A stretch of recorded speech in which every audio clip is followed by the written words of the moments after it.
할렐루야. 야, 오늘 또 함께 예배 드려서 너무나도 반갑고 또 우리가 함께 말씀을 통하여서 주님 앞에 가까이 가는 시간 되기를 소원합니다. 우리가 지난 주일에 영적 무지에서 벗어나는 길에 대해서 함께 말씀을 나누었잖아요.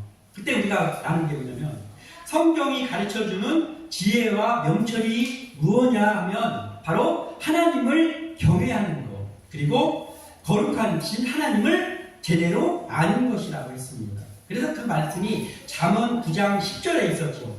여호와를 경외하는 것이 지혜의 근본이요 거룩하신 자를 아는 것이 명철입니다. 아멘. 이렇게 우리가 지난주에 말씀을 나누었습니다.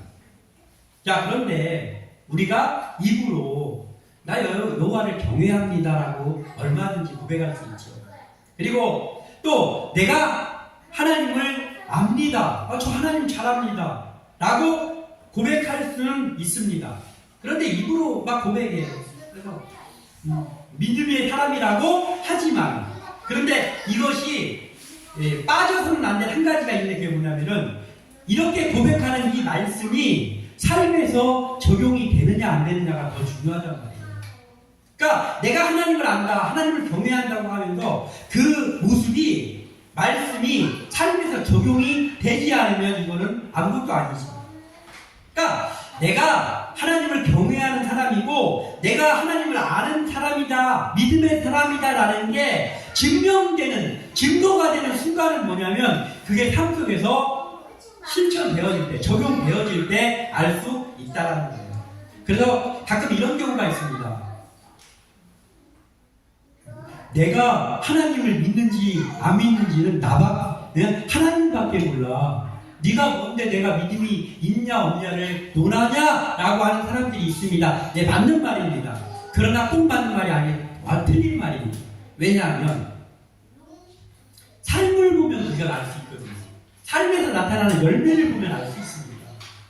그러니까 다 알 수는 없지만 믿음이 있느냐 없느냐를 그 사람의 삶의 현장 가운데서 그 행함 속에서 알 수 있는 것이고 드러나는 열매로 그것을 알 수 있기 때문입니다.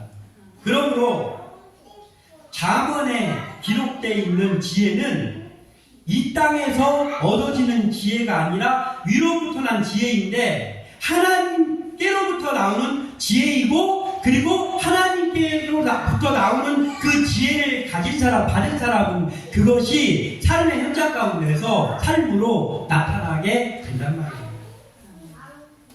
우리가 구원을 받은 백성들인데요. 구원은 뭘로 받습니까? 예? 너무나도 중요하죠. 구원 뭘로 받습니까? 오직 믿음으로 받습니다. 오직 믿음으로 받아요. 그런데 우리가 구원은 오직 믿음으로 받지만 구원받은 자의 증거는 뭐로 나타납니까? 삶을 통해서 나타나는 거예요. 그러니까 구원을 받는 거는 오직 믿음이에요. 오직 믿음이라는 건 뭡니까? 믿음으로 받는 방법도 있고 또 다른 어떤 방법, 우리가 무엇을 막 어떻게 하고 열심히 해서 받는 방법도 있습니다. 이게 아니잖아요. 구원은 오직 믿음으로 받습니다. 그 방법 하나밖에 없다는 거예요. 오직 믿음. 그런데 그 방법으로 구원을 받은 사람들에게서 구원받은 자의 증거가 나타나야 되잖아요. 증거가 안 나타나 도대체 구별이 안 돼. 그러면 안 되잖아요. 이 증거는 뭘로 나타났냐면 삶을 통해서 나타난다 말이에요. 그래서 성경이요 어떻게 보면 이런 거예요. 아니 도대체 성경을 읽다 보면은 남녀간의 사랑에 대해서 나와 있는 이 아가서는 도대체 왜 있는 거야 이게 꼭 있어야 되나? 그렇게 생각되기도 합니다. 그러나 꼭 있어야 돼요. 그게 보통 얘기가 아니에요. 예수 그리스도와 우리의 사랑 이야기입니다. 이게 없으면 성경이 좀 어색해져요. 그와 마찬가지로 신약에서도 그런 말씀이 있어요. 그게 뭐냐면 야고보서요. 아니 우리가 구원을 믿음으로 받는데 도대체 이 행함에 대해서 왜 이렇게 써놓은 거야? 이거 없어도 되지 않는가?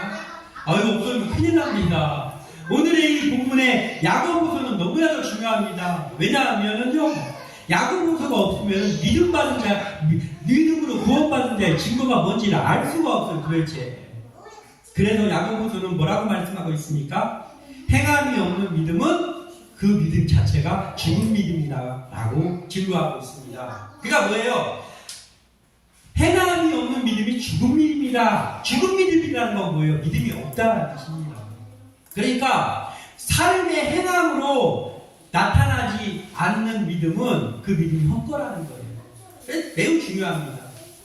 구원받은 자의 행함이 얼마나 중요한가에 대해서 야고보서가 너무나도 잘 우리에게 교훈하고 있습니다. 야고보서 뿐입니까? 마태복음 7장 19절에 우리 예수님께서 말씀하십니다. 이러므로 그들의 열매로 그들을 알리라. 아멘입니다. 아멘입니다. 이게 누구한테 하신 말씀이냐면요. 거룩한 옷 입고 다니는 자, 양의 옷을 입고 다니는 거룩한 자들이 있었잖아요. 대제사장, 서기관, 바리새인들, 사두개인들 이런 사람들, 또 거짓 교사들 이런 사람들입니다. 이런 거짓된 자들이, 속은 거짓된 자들이 안 믿는 거예요. 속은. 그런데 겉으로는 그럴싸한 양의 옷을 입고 다닌 자들에게 대하여서 예수님이 뭐라고 말씀하셨냐면 이러므로 그들의 열매로 그들을 알리라. 그러니까 그 거룩한 옷을 입었는데 속은 거짓된 자들에게서 열매가 나타나는데 썩은 열매가 그들에게서 나타납니다. 거기에 대해서 예수님이 말씀하십니다. 사람이 살면서요, 나쁜 사람들이요, 그 나쁜 자기의 마음을 숨기고 겉으로 막 하면서 막 여유로운 웃음을, 진짜 웃음을 웃으면서 위장 얼마든지 할 수 있잖아요. 대표적인 인물들이 누굽니까? 대표적인 인물 두 사람들이 있어요. 그게 누구냐면 이단들하고 사기꾼들. 그렇잖아요. 이단들하고 사기꾼들이 그래요. 사기꾼들이 어떻습니까? 아유, 막 할머니, 할아버지 자기가 언제 봤다고 막 시골 막 다니면서 어머니 맞아 어머니래. 어머니 제가 물건 들어드리겠습니다 하면서 아유 저희들이 좋은 거 막 공연도 준비하고요. 우리 부모님들 섬기려고 우리들이 왔습니다. 오세요 하면서 막 데리고 가. 거기서 막 즐거운 공연도 하고 막 그러잖아요. 그리고 막 화장지 같은 것도 공짜로 줘. 이렇게 좋은 사람들이 있는가? 이렇게 좋은 사람들이 있는가? 그 사람들의 목적은 뭡니까? 그렇게 해가지고 할아버지 할머니들의 마음을 놓게 만들어 놓고 사기치려고 그런 거죠. 사기치려고. 그러니까 얼마나 위장하면서 속으로 위장하면서 얼마나 할 수 있어요. 그런데 사기꾼들의 나타나는 열매가 있어요. 반드시 나타납니다. 뭐예요? 선량한 사람들의 돈을 갈취하는 게 사기꾼들의 열매입니다. 이단도 마찬가지죠. 접근할 때 얼마나 막 그럴싸하게 접근해. 그런데 그들은 뭐예요? 영혼을 통째로 그들이 삼켜버린다고. 이단은 영혼을 통째로 삼켜버리는 자들입니다. 근데 남의 영혼을 통째로 삼켜버리려고 미소 지으면서 다가온단 말이에요. 그래서 예수님께서는 단호하게 말씀하십니다. 어떻게 말씀하셨냐면 마태복음 7장 18절에 좋은 나무가 나쁜 열매를 맺을 수 없고, 그리고 못된 나무가 아름다운 열매를 맺을 수 없느니라. 아멘. 예수님의 말씀이에요. 그러니까 이런 거예요. 여러분 포도나무 알죠? 포도나무. 야, 세상에 볼품없는 나무 중에 하나가 포도나무 아닙니까? 그냥 막 생긴 게 아무 걸로도 쓸 수가 없어. 막 꾸불꾸불 막 하면서 막 포도나무가 그게 생겼잖아요, 보기에. 그러니까 포도나무만 딱 보고 이 나무 어떻습니까 하면 그게 아름답게 보입니까? 아유, 형편없어 보여요, 포도나무가. 그런데 그 열매로 알 수가 있어요. 포도 열매가 딱 열리는 순간, 야, 이 볼품없는 나무가 좋은 나무였네. 이 달콤한 포도 열매를 맺었네. 그때 알 수 있잖아요. 저는 시골에 살았었기 때문에 웬만한 나무들은 그래도 좀 구별을 합니다. 그렇지만 서울만 살던 서울 토백이들은 포도나무만 보여주고 이거 어떻습니까 하면은 이게 뭐냐고. 이거고. 그렇지만 그 열매는 달고 너무나도 좋은 포도 열매를 맺습니다. 그러나 보기에는 그럴싸한 나무들도 있습니다. 그런데 거기에서 나중에 보니까 열매가 시답지 않은 열매가 열려요. 때로는 열매가 열리지 않기도 합니다. 그러니까 못된 나무라는 증거죠. 아무리 그럴싸해 보이고 이파리가 무성하고 해도 거기서 열매 안 맺으면 그 나쁜 나무입니다. 예수님께서는 그래도 이 말씀을 하신 거예요. 마음이 무엇을 갖고 있느냐가 중요하단 말이에요. 이 시간 말씀을 나누는 우리가 말씀을 나누고 겉에만 그럴싸한 모습이 아니라 위로부터 난 지혜로 가득 채워져서 예수님이 기뻐하시는 좋은 열매를 맺는 한 사람 한 사람 되기를 소원합니다. 오늘 말씀의 제목이 지혜의 열매입니다. 지혜의 열매. 우리 꼭 맺어야 되는 열매죠. 첫 번째로 우리가 살펴봐야 될 것은 이런 거예요.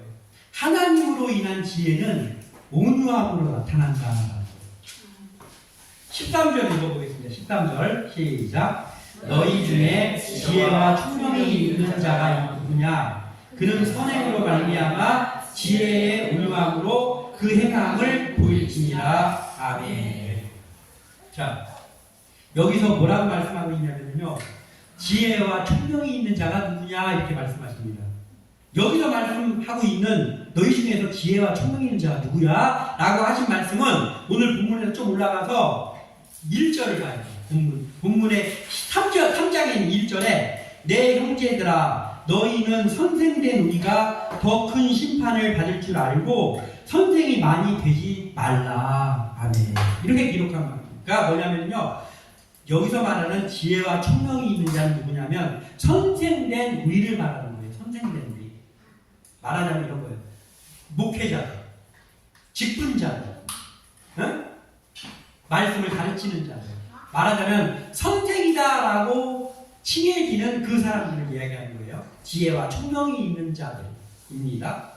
선생된 우리. 그런데 뭐라고 말씀하셨냐면은 너무 선생 되려고 하지 말라는 거예요. 선생이 도무지 되지 말라는 말이 아닙니다. 아니 그러면 이제부터 목회자 될 필요 없네, 직분 받을 필요 없네, 이게 아니에요. 이게 아니고 뭐냐면 이런 거예요.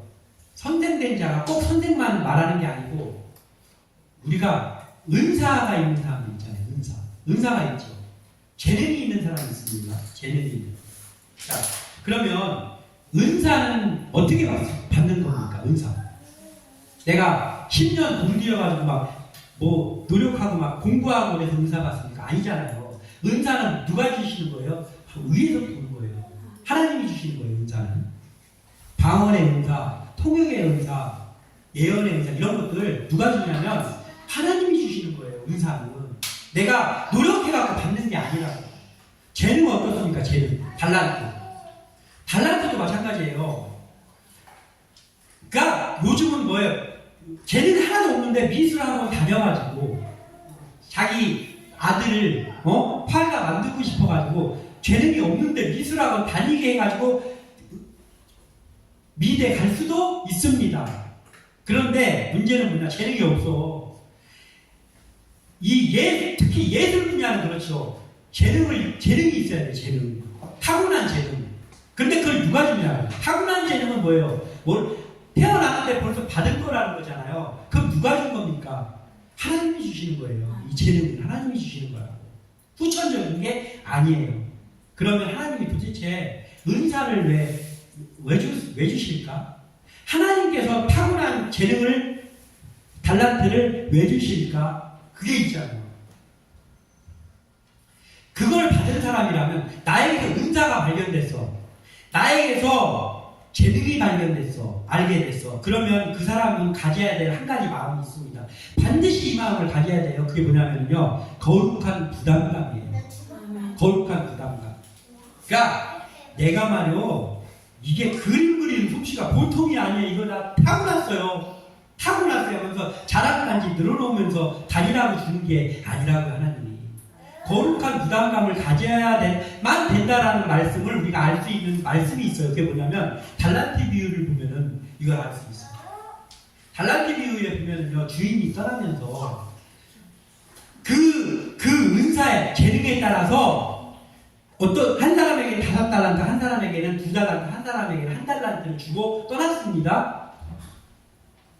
다 똑같이 2달란트씩 준 게 아니고 어떤 사람에게는 재능이 있는 더 많은 사람에게 5달란트, 2달란트, 1달란트를 주고 떠났어요. 그럴 때 떠나면서 주인이 희한한 게 있어요. 그냥 가졌어. 너희들 말이야, 내가 이거 맡겨놓고 갈 테니까 너희들 이거 가지고 열심히 일해. 예? 알았지? 이렇게 가지 않고 그냥 가져. 그냥 맡겨놓고 그냥 가졌어. 그랬더니요. 2달란트 받은 자하고 5달란트 받은 자가 마음에 갑자기 이런 마음이 드는 거예요. 아니, 약간 것이 뭐라고. 우리 주인님이 나같이 아무것도 없는 자를, 아무것도 아닌 자에게 이 큰 것을 맡기고 가셨어. 하면서 그 즉시 달려나가가지고 일을 하는 거예요. 그래서 5달란트 받은 사람은 5달란트를 더 남겼어요. 2달란트 받은 사람은 2달란트를 더 남겼고, 이들은 어땠을까, 이 마음이.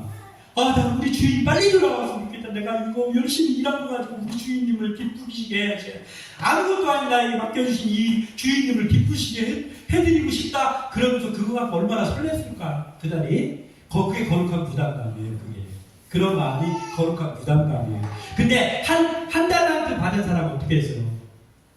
어차피, 아니, 주인님이 왜 나한테 아무 말도 안 하고 한 달란트, 그럼 두 사람들한테 더 맡긴 것 같은데 나는 이걸 주고 가셨지? 그래. 하면서 땅에다 묻어뒀어. 자, 그러면 인간적으로 볼 때요. 한 달란트 받는 사람이 인간적으로 볼 때, 자, 주인이 맡겨놓고 간 돈을 유용했습니까? 유용? 안 했어요.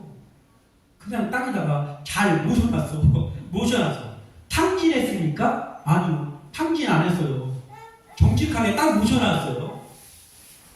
그런데 주인이 돌아왔어. 주인이 일하라고 하지도 않고 그냥 맡겨놓고 갔어요. 근데 주인이 그 한 달란트 받은 사람한테 뭐라고 말씀하시냐면 이 악하고 게으른 종아라고 책망을 하셨어요. 이 악하고 게으른 종아. 왜냐하면 그 한 달란트 받은 사람이 그거 갖고 자기가 좀 뛰어넘은 것도 아니고 뭐 그걸 좀 쓴 것도 아니고 아무것도 안 했어요. 인간적으로 보자면 사실 잘못한 건 아니야. 그리고 이 주인이 너희가 열심히 일해라고 하고 가시지도 않았어요. 그런데 악하고 게으른 종이라고 했습니다. 이 사람한테 없었던 거 한 가지는 뭐냐면 거룩한 부담감이 없었어. 그걸 그냥 가지고 있었어. 이걸 보면은 그렇구나. 나에게 은사가 있어. 나에게 재능이 있어. 이거 가지고 아무것도 안 하면 안 되는구나. 내가 나중에 하나님 나에게 이 악하고 게으른 종아 내가 너에게 은사를 주고 재능을 줬는데 너 아무것도 안 했냐? 이 악하고 게으른 종아 바깥 어두운 곳에 가서 슬피 울며 길을 갈 수 있단 말이에요. 그렇기 때문에 우리는 거룩한 부담감 반드시 가져야 되는 거예요. 가져도 되고 안 가져도 되는 게 아니에요.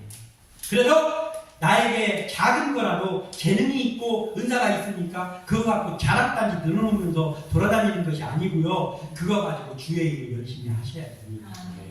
이 우리에게 있어야 돼요. 오늘 13절 아까 읽었던 13절에는 뭐라 했냐면요. 야 너희들 지혜와 총명이 있는 자들이 있느냐? 선생된 자들이 있느냐? 재능이 있는 자들이 있느냐? 그러면 너희들 말이요. 선행으로 말미암아 지혜의 온유함으로 그 행함을 보여라. 이렇게 말씀합니다. 응? 선행으로 말미암아 지혜의 온유함으로. 여기서 말하는 지혜의 온유함은 누구의 온유함이냐? 예수 그리스도의 온유함이에요. 예수 그리스도의 마음을 가지고 그걸 행해라는 거예요. 그래서 보여라는 거예요. 행함으로 보이라는 거예요. 응? 예수 그리스도의 제자라는 증거를 니네 행함으로 보이라는 거예요.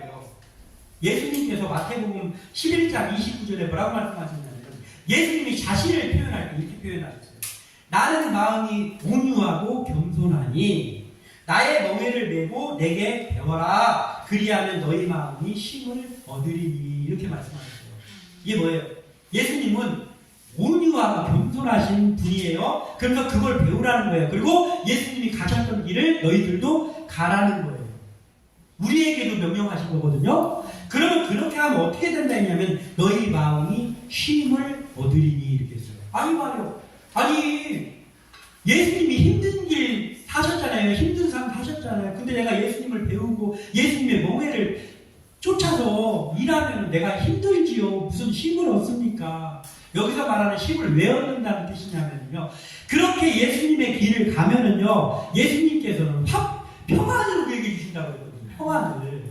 그러니까 평안을 우리에게 주시기 때문에 우리가 힘을 얻는 거예요. 몸은 피곤할지 몰라도 이 마음이 예수님의 평안으로 넘쳐난다고 우리가. 그래서 힘들지만 가는 십자가의 길을 우리가 가는 거예요.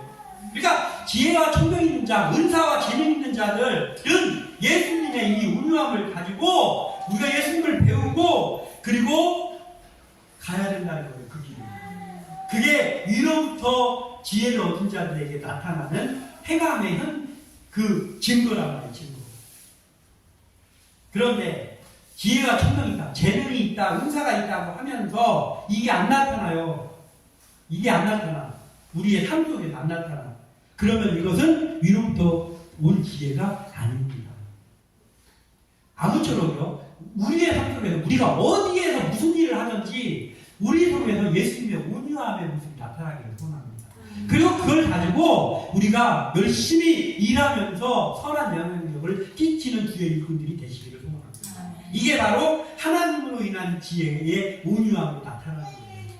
그리고 두 번째로는요, 사람으로 인한 지혜가 있어요. 사람의 지혜가 있어요. 근데 이 지혜는요, 썩은 열매를 맺는다는 거예요. 썩은 열매. 14절을 읽어보겠습니다. 14절 시작. 그러나 너희 마음속에 독한 시기와 다툼이 있으면 달아나지 말라. 진리를 거스려 거짓말하지 말라. 아멘. 자, 하나님을 믿는다고 하면서, 이걸 하나님을 믿는다고 하는 사람들의 얘기입니다. 하나님을 믿는다고 하면서 사람의 지식 자랑하고 그 지식 가지고, 얄팍한 지식 가지고, 얄팍한 사람의 지혜를 의지해서 무슨 일을 하고 할 수 있어요. 교회에서도 그런 일이 있습니다. 무슨 일을 하는데 위로부터 온 지혜가 아니고 사람의 지혜 가지고 이렇게 하면서 일을 하려고 하는 것이 믿음의 공동체 안에서도 많이 일어난다고. 그러면 거기에서는요, 스물스물 싹트는 게 있는데 꼭 반드시 뭐가 스물스물 싹트냐면 시기와 다툼 같은 것들이 일어나요. 사람의 지식 가지고, 사람의 지혜 가지고 일을 하면. 그리고 자랑이 일어나요. 네가 더 잘했네, 내가 잘했네, 이런 것들이 일어나요. 그리고 그것을 타당화하기 위해서 거짓이 일어나요.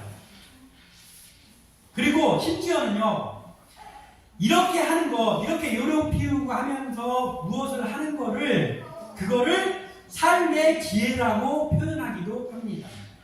우리가 뭐라고 표현하냐면 그걸 융통성이라고 합니다. 융통성. 그리고 우리가 그냥 표현하는 건 유들입니다. 유들이 융통성이라고 합니다. 그런데 반드시 알아야 됩니다. 뭐를 알아야 되냐면요, 주의 일을 하는 사람은요, 주의 일을 하는 사람은 내가 주의 일을 하는 그곳에서 좋은 무슨 것을 하려고 그러는데 그 속에서 시기와 다툼이나 이런 것들이 일어나잖아요. 그러면 그거 선한 것이 아닙니다. 거기서 누가 막 자랑 늘어놓고 누가 잘했네 뭐네 이런 것들이 일어나잖아요. 그러면 그거는 삶의 지혜, 융통성이 아닙니다.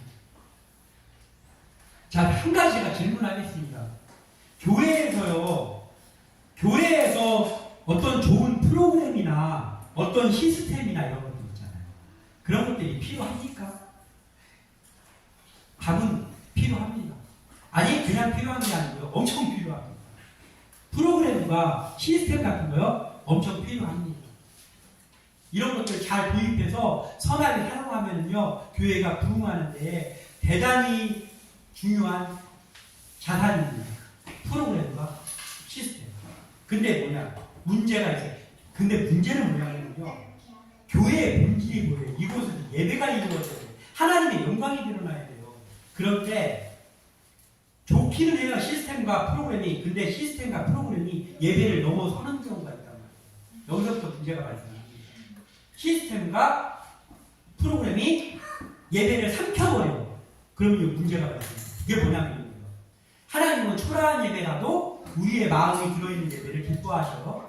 그런데 그 예배를 더 풍성하게 드리기 위해서 여러 가지 프로그램과 그럴듯한 시스템을 도입을 해가지고 예배를 드려요. 그런데 하나님은 예배를 받으셨어. 그런데 뭐가 시스템대로 잘 안 됐어. 그 프로그램대로 잘 안 됐어. 그랬더니 울그락불그락 하면서 예배 끝나자마자 사람들 집합시켜가지고 뭐가 어쩌냐 하면서 혼내고 있어요. 그러면은 이미 그 시스템과 프로그램은 예배를 넘어선 거예요. 그 시스템과 프로그램이라고 하면 그걸 당장 중지해야 됩니다. 우리 교회에서도 그렇고 믿음의 공동체에서 다 마찬가지입니다. 그거 어떤 걸 할지라도 예배를 넘어서면 그거는 안 됩니다. 그게 바로 사람으로 인한 지혜입니다. 그러면 썩은 열매를 맺게 돼 있어요. 우리 이거를 알아야 되는 거예요. 그때부터 그 시스템과 프로그램이 예배를 넘어서는 그 순간부터는요, 반드시 다툼과 시기 같은 것이 나옵니다. 누구는 막 득세하고 누구는 막 한쪽에서 상처받고 있는 일들이 반드시 나온단 말이에요. 안 나올 수가 없어요. 이 독버섯처럼 나옵니다. 그래서 15절과 16절 읽어보겠습니다. 15절과 16절 시작. 이러한 지혜는 위로부터 내려온 것이 아니요 땅의 것이요 정욕의 것이요 귀신의 것이니 시기와 다툼이 있는 곳에는 혼란과 모든 악한 일이 있습니다. 아멘. 교회에서 일어난 믿음의 공동체에서 있는 프로그램이나 이런 것들이라 할지라도 그 지혜로운 어떤 일이라 할지라도 이렇단 말이에요. 그러니까 사람으로 인한 지혜로 어떤 일을 하면은요, 악한 일들이 뒤섞여가지고 나타난단 말이에요. 이건 위에서 온 지혜가 아니고 이 땅의 것들이에요. 그래서 나쁜 열매를 맺게 돼 있습니다. 그러나 위로부터 온 지혜로 하는 것은 매력이 좀 떨어질지는 몰라도요, 이것도 데리고 오는 게 있어요. 땅에서 나는 것들은 뭘 데리고 오냐면은 막 악한 것들, 시기질투 이런 걸 달고 들어오지만 위로부터 오는 지혜로 인해서 나타나는 일도 뭔가를 달고 들어오면 뭘 달고 들어오냐면 화평을 달고 들어옵니다. 화평을 동반해서 옵니다. 왜냐하면 위로부터 오는 거는 하나님께서 주신 것이기 때문에 하나님께서 기뻐하시는 것이기 때문에 화평을 달고 들어와요. 그래서 별거 아닌데도 서로가 기뻐하고 서로가 즐겁고 화평하고 그 속에서 선한 열매가 이루어집니다. 위로부터 난 지혜의 열매는 사람으로부터 난 지혜의 열매하고 비교할 수가 없습니다. 본질적으로 다릅니다. 그래서 우리가 이런 게 있어요. 사람의 요령으로 어떤 사람이 좋은 프로그램을 가지고 해요. 그래서 그 프로그램을 가지고 했더니 처음에 좋은 것 같아. 그럴 수도 있고 막 굉장히 좋아. 그런데 그 프로그램을 갖고 온 사람이 예뻐하는 사람들, 좋아하는 사람들은 그 프로그램 안에 막 넣어주고 하면서 자기들끼리 막 붙이고자고치면서 좋아. 그런데 그걸 하면서부터 소외되는 사람이 생기기 시작하고 그 속에서 악의 다툼이 시작됩니다. 그러면은요, 그건 위로부터 온 기회가 아닙니다. 아무리 좋은 거라 할지라도. 우리 교회는 다 같이 기쁜 것, 하나님 앞에서 다 같이 즐겁고 누구는 소외되고 이런 거 없이 할 수 있는 그런 교회가 돼야 되는 거예요. 아멘. 그래야 썩은 열매를 맺지 않습니다. 그리고 마지막 한 가지는 위로부터 난 지혜는요, 의의 열매를 맺는 거예요. 사람으로부터 난 지혜는 썩은 열매를 맺지만 위로부터 난 지혜는 그 열매가요, 의의 열매를 맺는다. 아까 예수님이 하신 말씀인 거잖아요. 17절 읽겠습니다. 시작. 오직 위로부터 난 지혜는 첫째 선별하고 다음에 화평하고 관용하고 양순하며 긍휼과 선한 열매가 가득하고 편견과 거짓이 없나니. 아멘. 아멘이 저도 나옵니다. 위로부터 난 지혜의 열매는 아름다운 열매예요. 먼저 뭐라고요? 성결한 열매를 맺어요. 하나님께서 주신 지혜 가지고 일을 하면 성결하라고, 성결해. 이 단어가 하그네라는 헬라어예요. 하그네. 이 성경에 하그네라는 단어를 썼어요. 이게 뭐냐면요, 악한 태도나 악한 동기가 없다. 그러니까 조금 별로 매력이 없어 보이더라고요. 하나님이 주신 지혜를 가지고 조금 작은 일이라도 하잖아요. 그러면 성결해. 불순물이 안 섞여 있어. 악한 태도나 악한 동기가 없는 곳에서부터 시작해서 그 일을 하는 거예요. 그러니까 다 같이 기쁠 수가 있어. 나도 기쁘고, 이 사람도 기쁘고, 이 사람도 기쁘고, 다 기쁠 수가 있어. 다 동참할 수가 있어. 다 함께 하는 거예요. 이게 위로부터 난 지혜의 열매입니다. 그리고 아까 그럴싸해 보이는 막 프로그램 이런 건데, 거기서 막 그 소외되는 사람이 생기고 막 불편함이 생기고 하는 거하고는 완전히 대조되는 것이죠. 그러니까 시기와 다툼 이런 것들이 생길 수밖에 없어. 그런데 위로부터 나오는 진리로 그러니까 지혜를 가지고 하는 일은 시작부터 악한 태도나 악한 동기가 없이 오직 하나님께 영광을 돌리기 위한 목적에서 시작이 되니까 그러니까 화평하게 되는 거예요. 아멘. 그리고 관용이.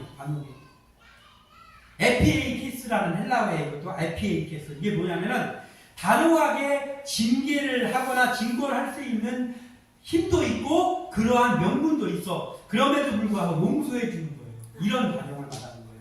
이 관용이 누구의 관용이냐면 하나님의 관용이죠. 하나님이 우리를 왜 용서하셨습니까? 용서받을 관용을 받을 만한 자격이 됩니까? 아니에요. 왜 용서했는지 모르겠어. 그런데 하나님이 나를 용서해 주신 거 이게 바로 이 관용이에요. 이 관용. 응? 충분히 징계의 채찍을 받아야 되는 이유가 있음에도 불구하고 용서해 주는 관용을 말하는 거예요. 하나님의 온유와 자비입니다. 이게 위로부터 난 지혜로 일할 때에 나타나는 현상이에요. 그리고 양순하며 그랬습니다. 근데 이 양순하며가 뭐냐면은 일반적인 그냥 우리가 이 사람 유순하고 그냥 순하고 그런 온유하고 그런 순함이 아니에요. 여기서 말하는 양순함이라는 건 뭐냐면은 하나님께 순종하는 성품을 말하는 거예요. 하나님께. 그러니까 말씀에 순종하는 마음, 이것을 양순하다라고 표현했습니다. 이게 위로부터 난 지혜로 일할 때의 의의 열매입니다. 그리고 또 긍휼과 선한 열매가 가득하고라고 했습니다.